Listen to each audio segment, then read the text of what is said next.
जमीन महकती है, गगन महकता है। जमीन महकती है, गगन महकता है। उसकी सहूलियत से सारा चमन महकता है और फिजाओं में महकती हैं नेकियां उसकी। लहज महकती है, कफन महकता है। क्या बात, बहुत खूबसूरत। जब एक बहुत सुंदर। सैनिक शहीद होकर के आता है, मैं वहीं से अपनी बात शुरुआत करता हूँ। अभी बहुत अच्छा पढ़ा गया, सुयस ने बहुत अच्छा पढ़ा। गजल एक बहुत महीन कला होती है और शायद अगर हम कोशिश करें तो गजल हमारे लिए लिखना बड़ा मुश्किल होता है, लेकिन कुछ पंक्तियां मैंने लिखने की कोशिश की। मैं चाहता हूँ सुयस आप सुनो। मैं यहाँ जो मैं फिर अपना जो पढ़ता हूँ मैं वो पढ़ूंगा। मैं सोच रहा हूँ मैं कुछ नया पढ़ूँ, ये अपना घर है कि वीर रस वाले जब अगर कुछ श्रृंगार लिखने की कोशिश करते हैं चंगल वाले तो कैसे लिखते हैं कि दरिया आज फिर अपनी रवानी में है।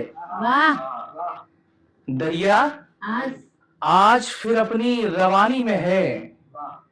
मैं जानता हूं कौन कितने पानी में है।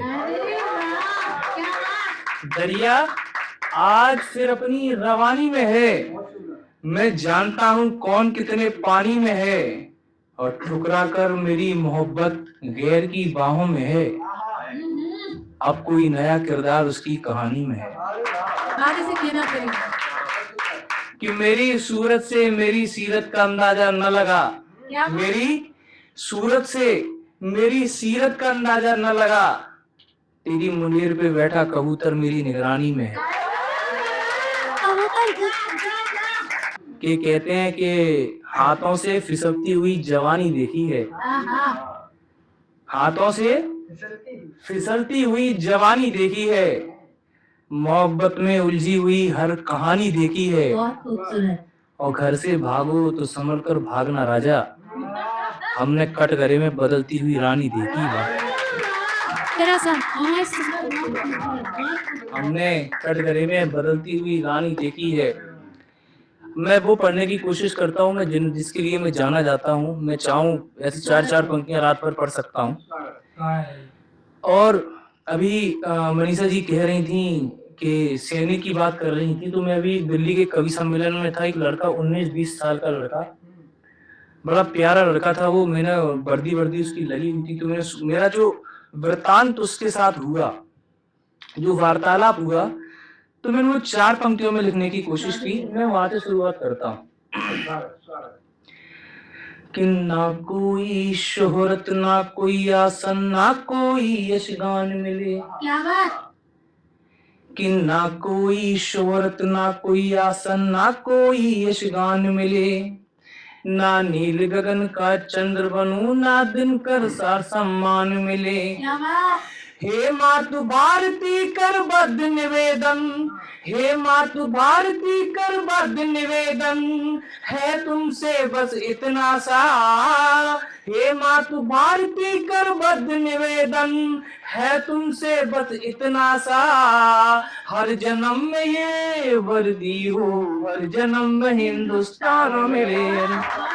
हर जन्म में ये वर्दी हो, हर जन्म में हिंदुस्तान मिले।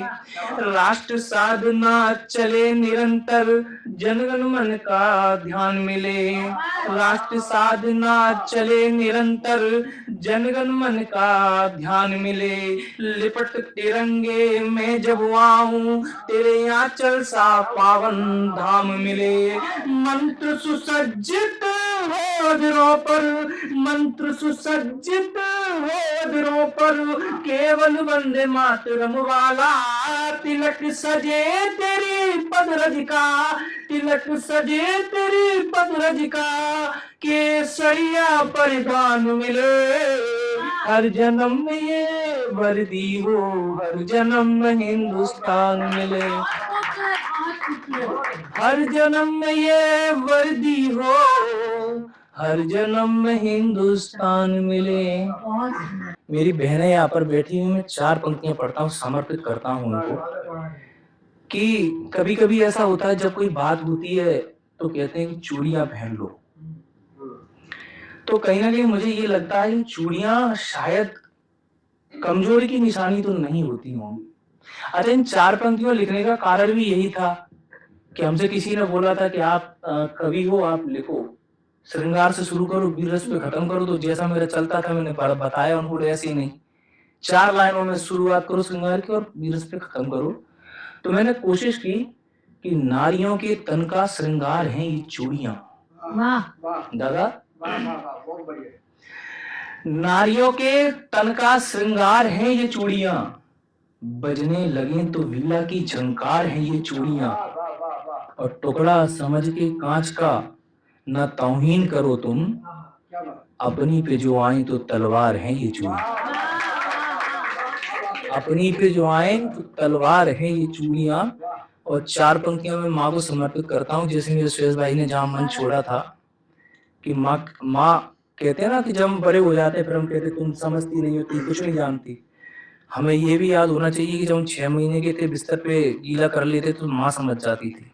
क्या बात, जब हम खाना खाने बैठते हैं ना चूल्हे के सामने, जब इधर उधर देखते हैं तो नमक का डब्बा खिसका देती है बिना देखे बिना सोचे। और फिर जब हम बड़े हो जाते हैं तो हम क्या कहते हैं, माँ तुम नहीं जानती, तुम नहीं समझती। जो माँ चेहरे पढ़ लेती है वो नहीं समझती कि वो मेरे पैरों की चाप पहचानती है, मेरे सीने के हर जज्बात जानती है। मैं लाख कोशिश करूं दर्द को छुपाने की, माँ मेरे चेहरे की हर भाव जानती है। क्या बात, बहुत माँ मेरे चेहरे की हर भाव जानती है। और मैं अपने तेवर में आता हूँ, ज्यादा समय नहीं लूंगा, कि न चूड़ी न बिंदी न कंगन न जेवर में लिखेंगे, न चूड़ी न बिंदी न कंगन न जेवर में लिखेंगे। अब हम जो भी लिखेंगे अपने तेवर में लिखेंगे। न रदीफ न काफिया न व्याकरण जानता हूँ, मैं कवि तो नहीं हूं पर आग लिखना जानता हूँ। मैं कवि तो नहीं हूं पर आग लिखना जानता हूँ। और इसी आग से आपको जोड़ता हूँ। जिन पंक्तियों ने मुझे देश भर में नाम दिया, मैं उन पंक्तियों से आपको जोड़ता हूँ जी, बहुत बहुत स्वागत है। कि लिखने को तो मैं भी लिख दूं प्रेम भरी बातों पर, कि लिखने को तो मैं भी लिख दूं प्रेम भरी बातों पर, पल पल करवट लेती व्याकुल होती रातों पर। लिखने को तो चूड़ी बिंदी कंगन की खनखन लिख दूं, घर आंगन में शोर मचाती पायल की छमछम लिख दूं। लिखने को तो लैला मजनू रांझा हीर लिखूं, किसी खोज का वध होने पर वाकों का मैं नीर लिखूं। सुबह अवध की और मथुरा की मैं शाम लिखूं, बच्चन की मधुशाला के हंसते गाते जाम लिखूं। लेकिन भारत माता जब चुपके चुपके 100 आंसू रोती है, कलम मेरी वो व्याकुल शब्दों में अंगारों को बोती है। इसीलिए मेरे गीतों में मुन्नी शिला के बंद नहीं होंगे, अधरों को अधरों पर रखने वाले मेरे छंद नहीं होंगे। ना कुर्सी के जय घोष लिखूं ना किसी के मन को भाता हूँ, मैं चंबल का बागी बेटा गीत वाक्य गाता हूँ। मैं चंबल का बागी बेटा गीत वाक्य गाता हूँ। बहुत सुंदर, बहुत सुंदर। मैं सरकारी कलम नहीं जो कुर्सी का गुणगान करूं, मैं सरकारी कलम नहीं जो कुर्सी का गुणगान करूं। करूं चाटुकारिता दरबारों के शब्दों को नीलाम करूं। मैं रामायण की पुनीत चौपाई वाल्मीकि की पहली कविता हूं, जो ज्ञान दिया केशव ने अर्जुन को वो पावन गीता हूं। मैं मुस्काऊं तो गीत लिखूं रूप रंग और बहारों के, भक्ति यदि तन जाए तो रूप धरूं बर्छी और कटारों के। मन में कोई हूं उदय तो करुणा बनकर बहती हूं, मैं वरदान शारदे का कवियों के कर कमरों में रहती हूँ। मैं पुत्र शारदे का इस कलम को शीश झुकाता हूँ। मैं चंबल का बागी बेटा गीत वाक्य गाता हूँ। मैं चंबल का बागी बेटा गीत वाक्य गाता हूँ। और कुछ पंक्तियां मैं नए युवाओं को समर्पित करता हूँ जो यहाँ पर बच्चे बैठे हुए हैं। आज स्थिति ये होती है कि हम क्या हैं और क्या होने की स्थिति में आज, तो कभी कभी ये जामवंत बनना पड़ता है जी। ये जो वानर है, युवा वानर हैं, जी। इनसे अगर सेतु बनवाना हो या कहीं विजय प्राप्त करनी हो तो इनको इनके बल को याद कराना ही पड़ता है। तो मैंने कुछ पंक्तियां लिखने की कोशिश की सुरेश भाई, में पढ़ता हूँ कि हम अर्जुन के वंशज हैं, हम महाकाल कहलाते हैं। हम क्या हैं, याद करिए आप। हम अर्जुन के वंशज हैं, हम महाकाल कहलाते हैं। हम एक घूंट में सातों सागर भी पी जाते हैं। ये हाथों में बंसी शेषनाग के फन पर नचने वाले हैं, एड़ी के बल से उसको पल भर में नथने वाले हैं। हम है दधीच के अनुगामी जो अस्थि से वज्र बनाते हैं। हम है नचकेता जो बिना डरे हमसे भी बढ़ जाते हैं। हम रघुकुल नायक मर्यादा सिखलाने वाले हैं। हम गुरु गोविंद चिड़ियों संग बाग उड़ाने वाले हैं। हम महावीर से बलशाली शिव शंकर से अविनाशी है, और जिन पर दुनिया गर्व करे हम ऐसे भारतवासी हैं, जिन पर दुनिया कर से। बहुत सुंदर। और क्या है हम हम चंबल के बागी बेटे मन को चंगा रखते हैं। हम चंबल के बागी बेटे मन को चंगा रखते हैं।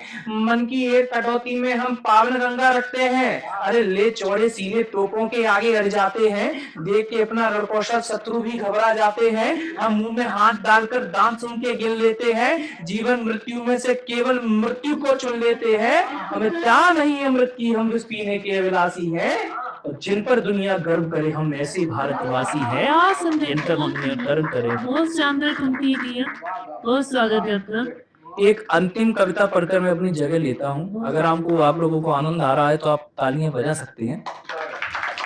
एक 3 से 3.5 मिनट का और है।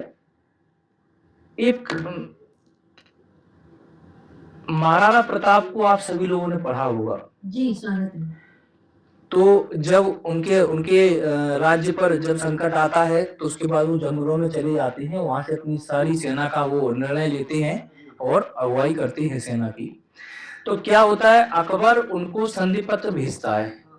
संधि पत्र भेजने के बाद 4 से 5 लोग 1 बाय 1 करके संधि पत्र लेकर के जाते हैं। अंत में मानसिंह संधि पत्र लेकर के जाते हैं। महाराणा प्रताप अपने शिला पर बैठे हुए हैं, उनका दरबार लगा हुआ है, और संधि पत्र मानसिंह लेकर के पहुंचता है। दृश्य वहां से कविता का आप वहां से आनंद लें कि हे सूर्यवंश के शिरोमणि मुगलों का सेनापति आया है, कि हे सूर्यवंश के शिरोमणि मुगलों का सेनापति आया है, और चंबा ये है कि अकबर का कोई संदेशा लाया है। कहता है कि एक सुंदर अवसर है मेरे पास, पल भर में मिट जाएगा राणा का सारा संताप। राणा ने भक्ति टेढ़ी की, कुछ सोच विचार किया, फिर सैन्य को अंदर लाने का अधिकार दिया। एकाएक राणा ने फिर मानसिंह को आते देखा, चेहरे पर उसको कुटिल मुस्कान सजाते देखा। आओ बैठो मानसिंह कहकर उचित स्थान दिया, जो राजदूत का होता है वो मान दिया, सम्मान दिया। बोले राणा कहो मानसिंह आखिर क्या संदेशा लाए हो, संधि पत्र के बदले में क्या राणा को छलने आए हो। क्या बात, बहुत सारी। बोले राणा कहो मानसिंह आखिर क्या संदेशा लाए हो, संधि पत्र के बदले में क्या राणा को छलने आए हो। फिर सच्चाते हुए मानसिंह ने अपने अधरों को खोला और विष में बुझे हुए शब्दों को लेकर धीरे से बोला, समय बड़ा विकट है, सूर्यवंश पर ये कैसी विपदा छाई है। व्यंजन खाने वालों के हिस्से घास की रोटी आई है। हे राजन, यदि तुम मुगलों के आगे अपना शीश झुका दोगे, आधे भारत का राज्य क्षण भर में ही तुम पालोगे। जीवन भर की खुशियां होंगी, चौओर खुशहाली होगी, खुशियों के रंग उड़ेंगे मानो हर रोज दिवाली होगी। ना कोई दुख, ना कोई संकट, ना कोई संताप रहेगा। आधे भारत पर राणा केवल तेरा ही प्रताप रहेगा। बहुत खूबसूरत, बहुत शानदार। ना कोई दुख, ना कोई संकट, ना कोई संताप रहेगा। आधे भारत पर राणा केवल तेरा ही प्रताप रहेगा। अरे संधि पत्र सुनकर के मानो राणा का संयम डोल उठा, आंखें रक्त से लाल हुई, नस नस में लावा खोल उठा। कुपित हृदय और आंखों में लेकर के सोले, गरज कर राणा फिर मानसिंह से ये बोले कि मानसिंह, राणा भी हालात के आगे इतना मजबूर नहीं है। ध्यान रहे, राणा का भाला उसके हाथों से ज्यादा दूर नहीं है। यदि तू हिंदू ना होता तो ये भाला तेरे तन के पार गया होता। और सौगंध महादेव की मानसिंह तू आज अपनी सांसें हार गया होता। वाह, बहुत खूबसूरत। सौगंध महादेव की मानसिंह तू आज अपनी सांसें हार गया होता। कहते हो कि मुगलों के आगे अपना शीश झुका दूं, कहते हो कि मुगलों के आगे अपना शीश झुका दूं, अपने प्रभुओं की मान प्रतिष्ठा को मैं दाग लगा दूं। अरे 80 घाव लिए तन पर, फिर भी रणभूमि से हटे नहीं। हम उन नाना शांगा के वंशज हैं जो मुगलों के आगे झुके नहीं। तो जाओ मानसिंह, जाकर के अकबर को ये बतला देना, संधि पत्र के बदले में उत्तर ये सुनवा देना कि हमने नहीं कभी किसी को युद्ध के संदेश भिजवाए थे, ना ही हमने कभी किसी देश में जाकर किसी के घर जलाए थे। और इतिहास गवाह है हमने आज तक कभी भी किसी भी देश में जाकर पहले युद्ध का बिगुल नहीं बजाया।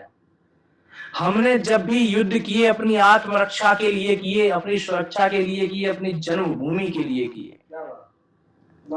कि जाओ मानसिंह जाकर के अकबर को ये बतला देना, संधि पत्र के बदले में उत्तर ये सुनवा देना कि हमने नहीं कभी किसी को युद्ध के संदेश भिजवाए थे, ना ही हमने कभी किसी देश में जाकर किसी के घर जलाए थे।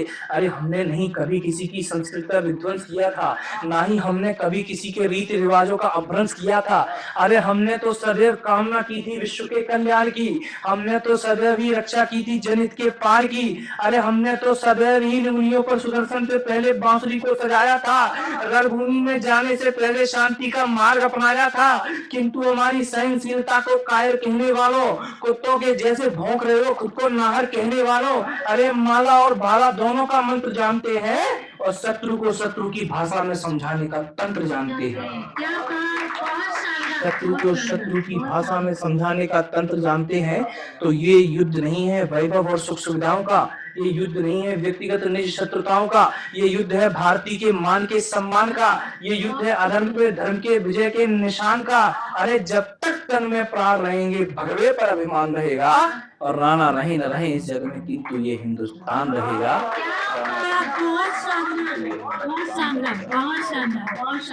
जय भारत, जय भारती, जय चंबल, जय सब। बहुत खूबसूरत, बहुत शानदार।